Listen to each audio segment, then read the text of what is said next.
سلام، خوش اومدید به قسمت اول از سری داستان‌های رازآلود. من رادین هستم و اینجا استودیو دارک شادو هست. بریم سراغ داستان با عنوان دفترچه نفرین شده.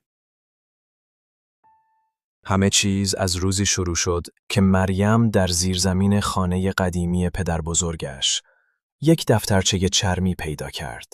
جلدش ترک خورده بود و بوی عجیبی میداد. روی صفحه اول نوشته شده بود: هرچه میخواهی بنویس، اما بهایش را بپرداز. کنجکاوی بر ترسش غلبه کرد. با دست لرزان نوشت: میخواهم نمره‌های مدرسه‌ام عالی شود. صبح روز بعد معلم اعلام کرد که بالاترین نمره کلاس را گرفته است. اما همان شب صدای خش خش قلم در اتاق پیچید، در حالی که او چیزی نمی نوشت. کنجکاوی بر ترسش غلبه کرد. با دست لرزان نوشت: میخواهم نمره‌های مدرسه‌ام عالی شود. صبح روز بعد معلم اعلام کرد که بالاترین نمره کلاس را گرفته است. اما همان شب صدای خش خش قلم در اتاق پیچید، در حالی که او چیزی نمی نوشت. صفحه های دفترچه پر از نوشته های نامفهوم شده بودند. کلمات سیاه و درهم انگار خودشان روی کاغذ حک می شدند. مریم حس کرد کسی دیگر دارد با او حرف می زند.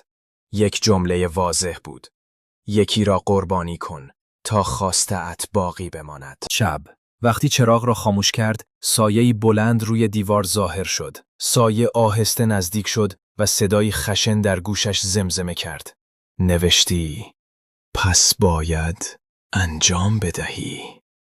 مریم جیغ کشید، اما سایه در تاریکی محو شد. فردای آن روز یکی از همکلاسی‌هایش در یک تصادف مرموز جان باخت. وقتی خبر را شنید قلبش لرزید.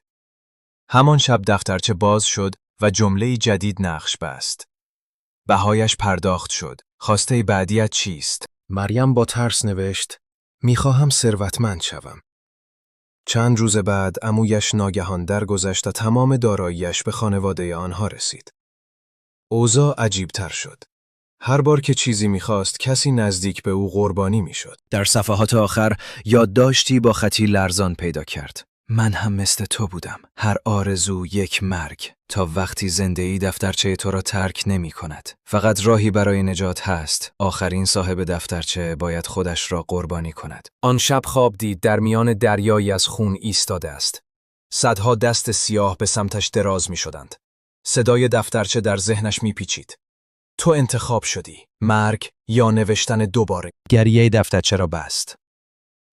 دیگر نمیخواست آرزویی کند. اما صدای زمزمه گفت: باید پایان بدهی. او با دستان لرزان نوشت: میخواهم این کابوس تمام شود.